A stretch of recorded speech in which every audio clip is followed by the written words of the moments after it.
안녕하세요. 이번 시간에는 의식주 위생부터 강의하도록 하겠습니다. 의식주 위생에는 의복, 식품, 주거, 그 다음에 소음과 진동이 들어갑니다. 처음 들어가는 것이 의식주 위생에서 의복이 들어가겠습니다. 자, 의복 위생. 우리가 옷 입는 것도 굉장히 중요한 거죠. 피복의 위생적인 환경과 온도적인 제조건이 인체에 미치는 영향이 커요. 이게 피복 위생 같은 경우에. 그래서 피복을 연구하는 것이에요. 이거를 하나의 중개인자로 봐서 의복 위생의 정의를 보는 거죠.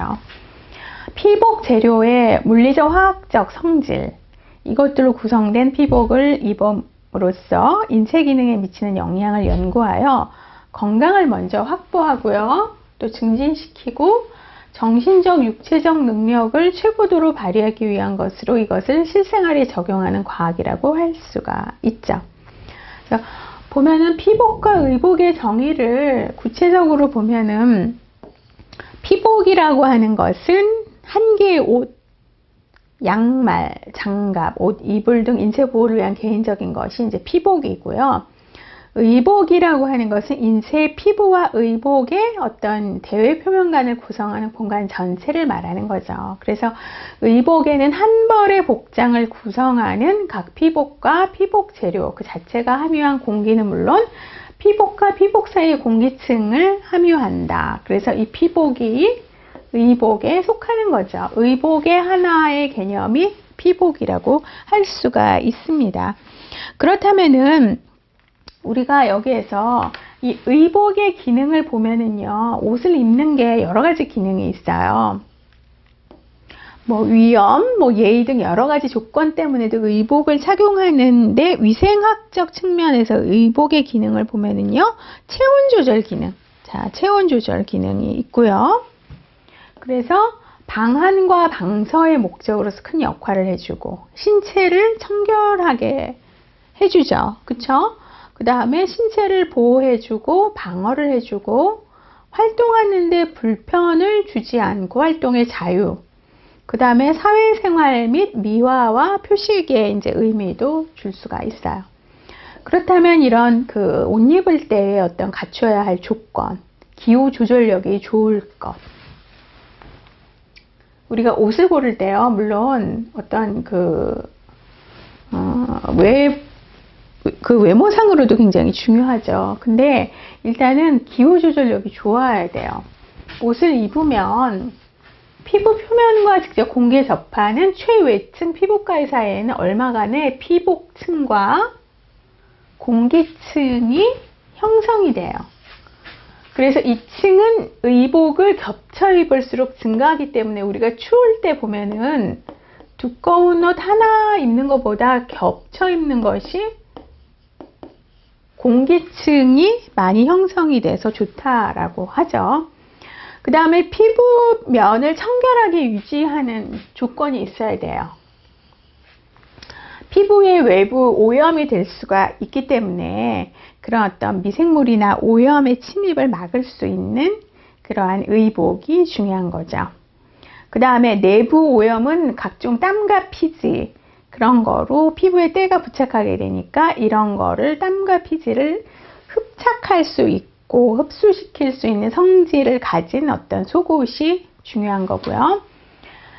그리고 우리가 의복이 갖춰야 할 조건 중에서 신체를 방어하는 것, 예를 들면은 어떤 위험한 작업이나 신체를 방어하는 작업을 할 경우에 위험으로부터 안전하게 보호해야 되고요. 기계적인 외력에 의한 위해는 탄력성과 강도가 커야 되겠죠.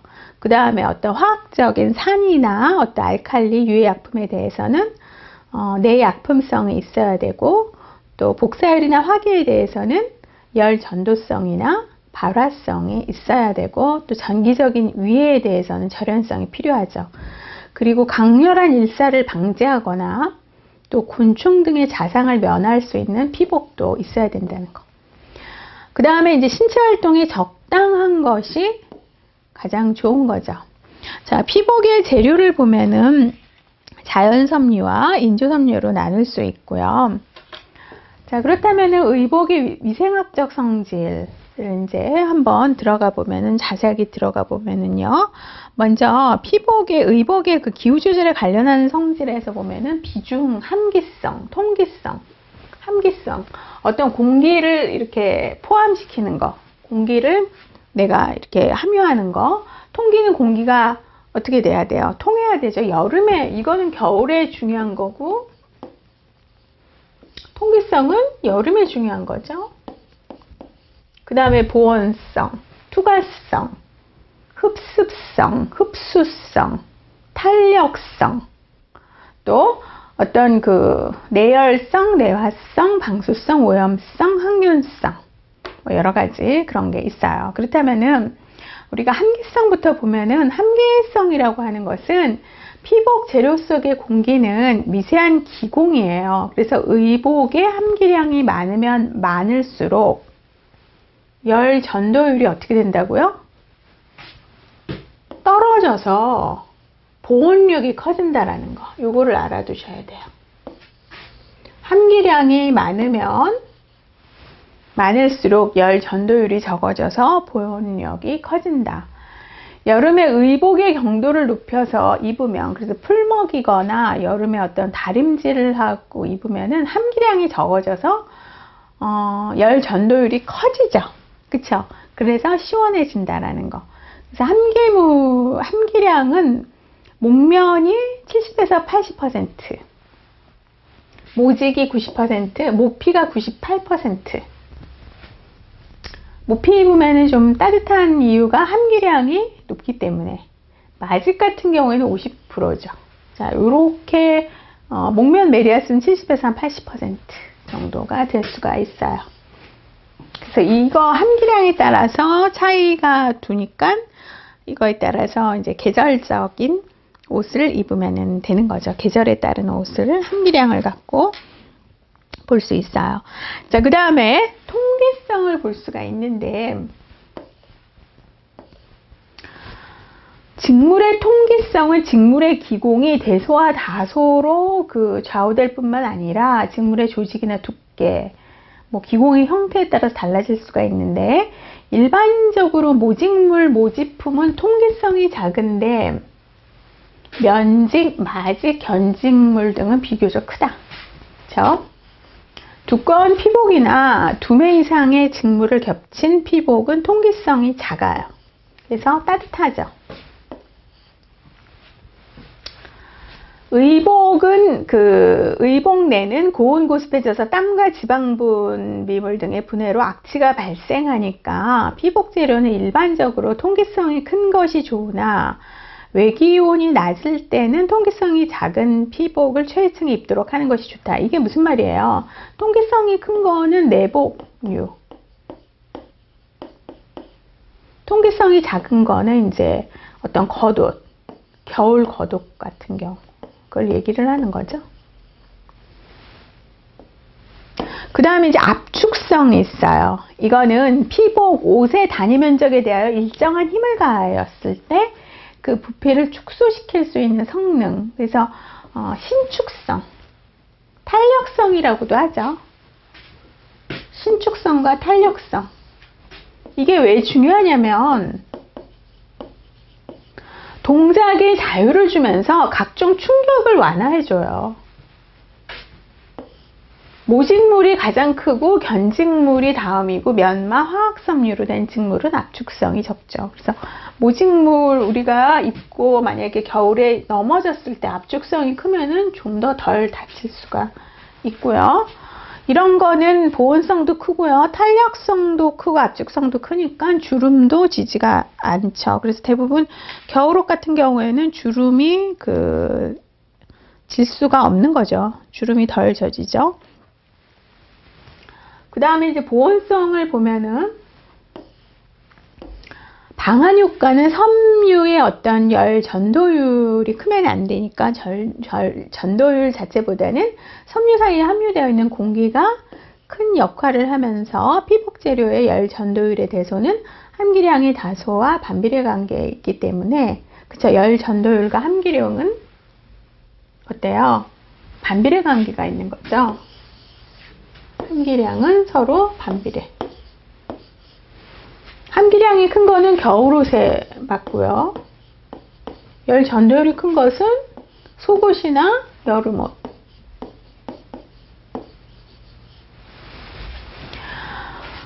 보온성은 모직, 면직, 목면, 마직 순으로 보온성이 이제 크죠. 이런 건 이제 함기량이 큰 거죠. 자, 복사열의 흡습성과 투과성. 우리가 보온성을 봤을 때 복사열의 흡수, 투과및 반사에 따라서 달라지기 때문에 이거는 이제 원료 섬유에 따른 것보다는 염색에 의한 영향이 커요. 그래서 백색을 100으로 했을 때 복사열이 색깔에 따라서 틀리거든요. 황색이 165, 청색이 177. 이걸 다 외우는 게 아니라 여기에서 가장 높은 게 뭐냐면 흑색이죠. 흑색, 그 다음에 자색, 적색 이렇게 되어 있어요. 그러니까 겨울옷은 검은 옷이 많아요. 검정색 옷이. 여름옷 검정색 옷 입었다가는 쪄 죽죠. 그쵸? 그래서 여름에는 대부분 이제 백색을 많이 입고요. 복사열의 흡수도 때문에. 그래서 엷은 어떤 색일지라도 백색에 비하면 많이 저하되고 흑색 또는 진한 색에서는 옷감을 짜는 방식에 따라서 전혀 투과를 하지 않는 경우도 있는데 어쨌든 백색을 100으로 했을 때 복사열의 흡수도를 보면은 흑색이 제일 검정색이 가장 높고 백색이 가장 낮다라는 걸 보시면 됩니다. 그 다음에 흡습성을 보면은요. 피복 재료가 공기 중에 수증기를 흡수하는 성능, 수증기를 흡수하는 거예요. 수증기를 흡수하는 정도, 흡습성.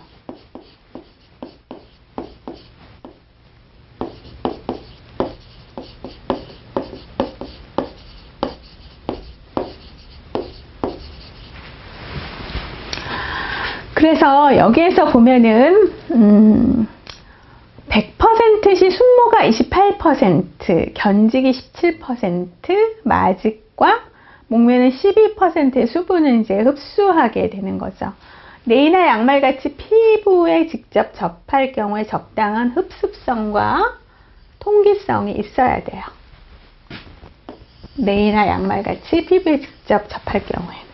그 다음에 이제 흡수성이라고 하는 것은 피복 재료를 물에 접했을 때 재료에 함유할 수 있는 최대 액체 수분량을 말하는 게 흡수성. 이거는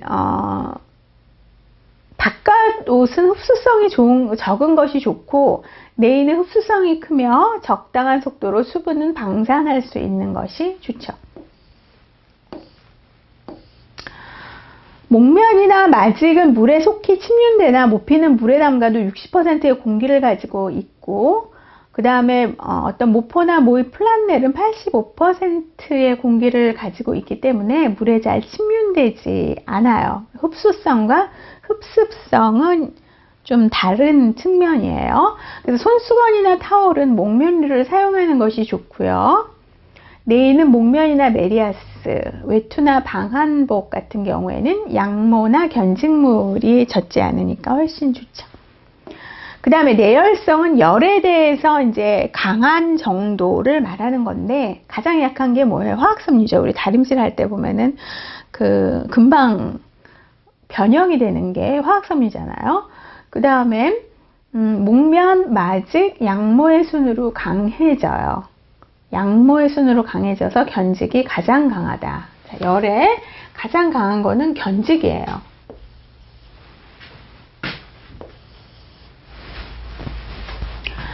그 다음에 광선에 대해서는 레이온, 나일론 등과 같이 견직이 약하면서 양모가 가장 약하고 그렇게 해서 보시면 돼요. 그 다음에 이제 오염성 보면은 가스 또는 축의 어떤 흡수성과 오염 흡착성으로 구분하는데 모직물은 가스를 잘 흡수하나 오물은 투과해요. 모직물 같은 경우 입고 만약에 뭐 고기 먹으러 가거나 그러면은 확 이게 흡수가 되죠. 목면은 오염되기 쉽고 모 견직물은 잘 오염되지가 않아요. 자, 화학적 저항성이 가장 큰 것은 염화비닐사이고, 목면의 경우 알칼리에 강하고 산에 약하고, 양모는 알칼리에 약하고 산에 강해요. 그래서 양모 같은 경우에는 우리가 보면은 알칼리 중성세제로 했다가는 좀 그쵸? 확 줄어들죠. 합성 섬유는 산과 알칼리 모두에 굉장히 강합니다. 의복에 그 보온력 단위가 있는데 이거는 중요해요. 시에로라고 그래갖고 의복의 보온력을 나타내는 것. 시에로.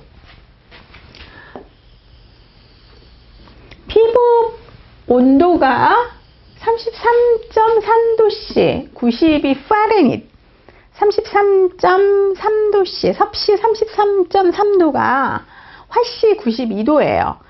그때로 유지될 때 의복의 보온력을 그걸 방한력이라고 하거든요. 그거를 1시에로라고 한다. 자, 1시에로라고 하는데 여기에서 의복을 통해서 열의 76%가 방출하였다면 시에로는 물리적으로 두 표면 사이의 온도 변화율 0.18도씨를 적용하여서 이거는 시간당 제곱미터당 1kcal의 열을 방출을 차단하는 양으로 표시하는 것.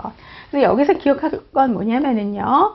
다시 말해서 피부 온도가 33.3도씨, 섭씨 33.3도씨로 유지될 때에 의복의 보온력을 1시에로라고 한다라는 거를 보시면 돼요.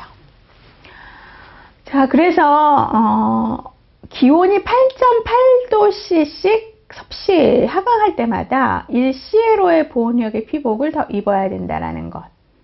보통 작업복 같은 경우에는 1시에로의 열 차단 효과를 가졌고 방한력의 의복은 방한력이 좋은 의복 같은 경우에는 한 4시에로의 방한력을 가졌다고 생각을 하시면 되죠.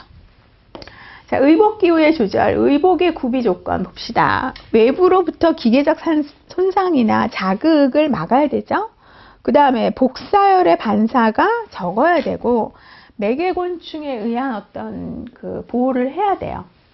그 다음에 신체 활동에 편안한 것으로서 후착과 의복압이 없도록 하며 각 노동에 알맞은 의복 재료와 의복형이 합리화되어야 되고 또 피부 표면과 최층 피복과의 사이에는 얼마간의 피복층과 공기층이 형성되어야 되는데 이 공기층의 온도가 30에서 32도씨, 습도 50도가 적합하다. 자, 요거를 외우셔요. 얼마간의 피복층과 공기층이 형성되는 것이 좋다. 너무 꽉 끼는 옷은 이제 안 좋은 거죠. 피부의 외부 오염을 막을 수 있도록 구성돼야 된다. 그러면 의복에 의한 기후 조절을 어떻게 해야 되냐? 자, 의복에 의한 체온의 조절은 외기 온도가 10에서 26도씨 정도일 때, 기온이 10도씨 이하일 경우에는 난방을 해야 돼요. 의복이. 난방 조건으로 가야 되고요. 기온이 26도씨 이상일 때 의복의 조건은 냉방을 필요로 한다라는 거. 10도와 26도. 그 다음에 사람이 의복을 착용함에 따라서 체열 방산의 억제 또는 촉진 작용으로 의복 기후를 조절하여서 체온 조절에 어떤 영향을 미치는데 전도, 복사 및 대류는 의복 재료의 함기성, 보온성, 통기성 및 의복 내 공기층이 관여하죠. 그 다음에 의복 기후의 조절은 역학적, 열학적 성질에 영향을 받아요. 증발은 피복 재료의 통기성, 흡습성 및 의복 내 공기 환기에 좌우됩니다.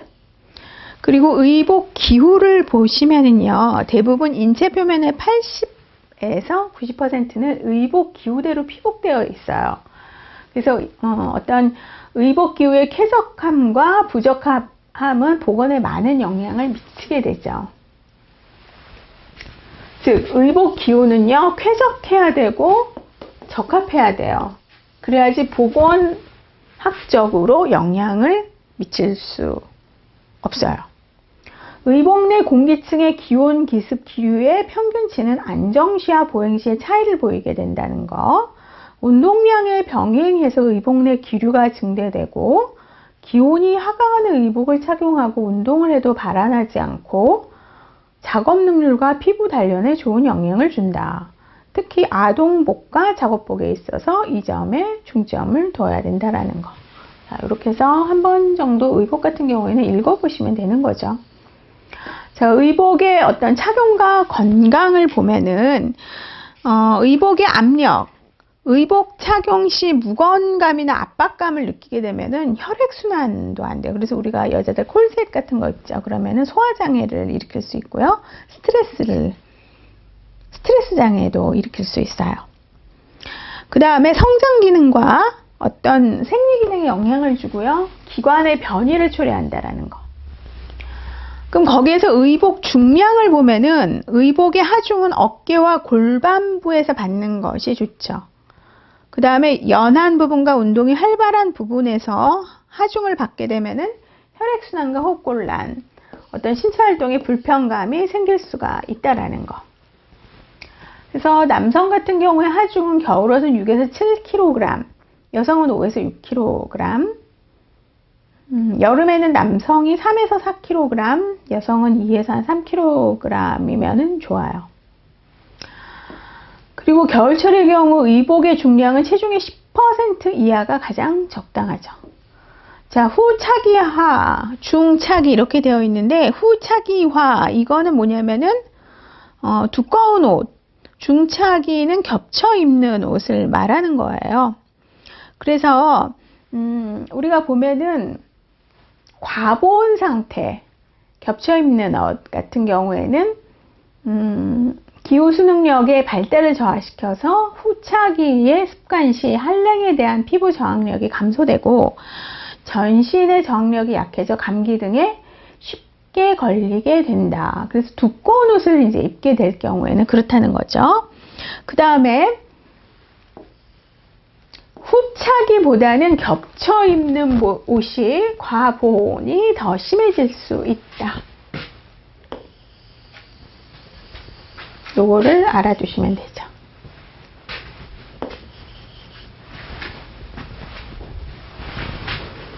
피복 재료가 두껍다고 하더라도 단차기를 하게 되면은 겹쳐 입지 않게 되면 의복체 내 공기층의 대류 환기가 증가되므로 과보온 상태가 성립되지 않는다. 자, 이렇게 그냥 이거는 한번 읽어보시면 돼요.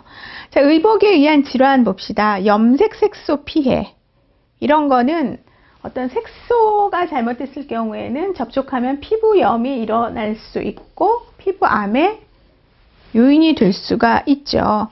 그 다음에 뭐 예를 들어서 비소, 납, 구리, 안티몬 등을 하면 나쁜 물질의 원료로 염색한 의복을 입을 경우에 피부에 자극이 돼서 전신 중독을 일으킬 수 있다. 의복에 대한 어떤 의한 감염병도 있을 수가 있어요. 매개하는 간접적 감염 경로가 돼요. 의복은 감염병을 매개하는 간접적 감염 경로가 되며 의복에 의한 질병으로는 어떤 트리코마나 바이러스 혹은 백선 및 개선 등의 감염성 피부 질환, 바이러스나 이런 건 뭐예요? 트라코마 바이러스, 백선, 뭐 개선 혹은 무슨 뭐 곰팡이 같은 무좀, 아니면은 설사를 일으키는 콜레라, 이질, 장티푸스 등에 대한 내의 오염으로 의한 어떤 소화기계 감염병이 있을 수가 있고요. 또 만약에 백일의 패스트, 결핵균을 포함한 객담이 배출돼서 이것이 의류에 오염되거나 아니면은 병원체가 먼지에 혼합 부착된 것이 비산하여 질병이 전파되는 호흡기계 감염병 등이 있을 수가 있어요. 즉 다시 말해서 의복은요, 감염병을 옮기는 직접적 감염 경로가 아니라 간접적 감염 경로가 될 수 있다는 거죠. 그러니까 우리가 의복 관리도 잘해야 되죠. 여름 옷은 매일 빨아야 되고 또 겨울옷 같은 경우에도 드라이라든가 뭐 그런 어떤 세탁을 자주 하면서 그리고 많이 이렇게 털어줘야 되고 더러워지거나 오염됐을 경우에는 어떻게 해야 돼요? 빨리 그거를 위생 처리를 해줘야 된다라는 게 이제 중요한 거죠. 요거를 한번 보시고요. 의복에 의해서 감염병이 생길 수가 있다라는 거.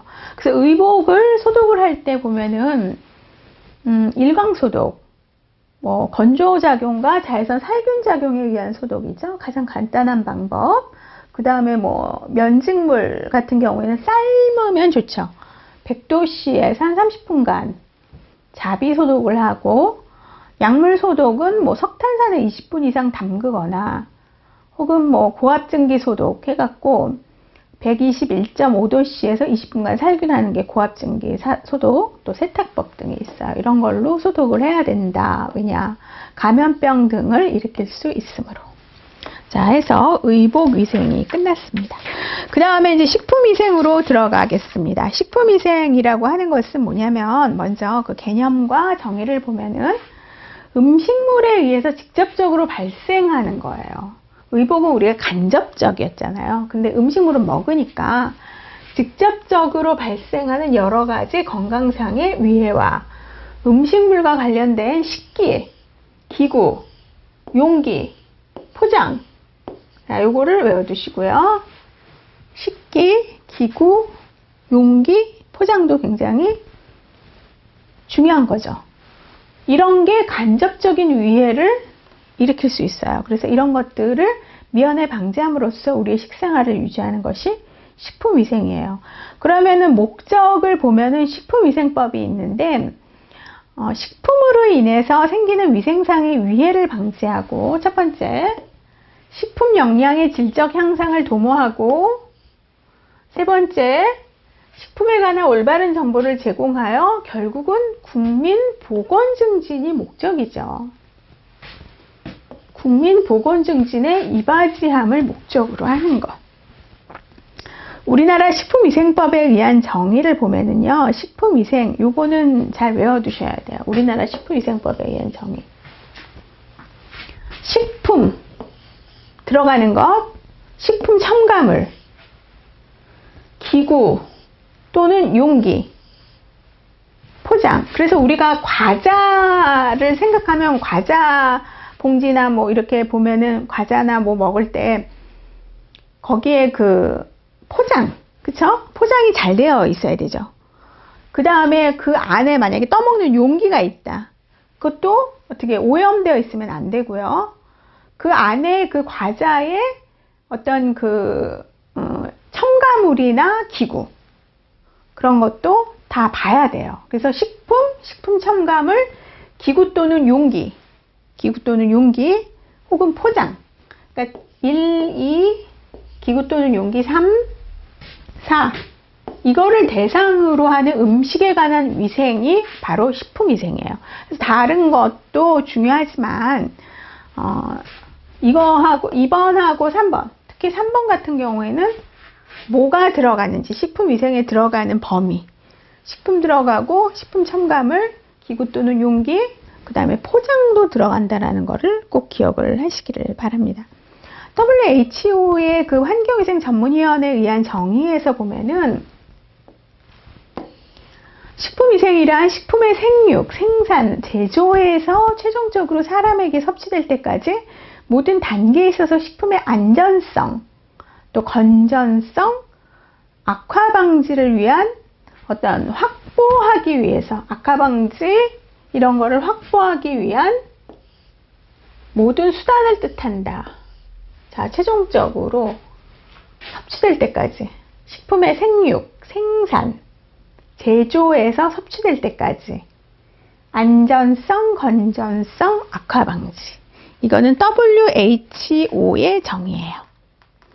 그러면 식품위생학의 내용을 보면은 식품을 취급하는 곳에 위생 및 그 대책이 들어가 있고요. 그 다음에 행정상의 문제가 들어가 있고, 식품과 건강장애와의 관계 및 그 예방이 들어가 있고, 식품을 취급하는 자의 위생 문제와 그 대책이 들어가 있습니다. 그래서 식품위생학에서 개념에서 보면은 정의를 보시고 이 어떤 내용이 들어가 있나, 여기에서 행정상의 문제도 굉장히 중요하다라는 거.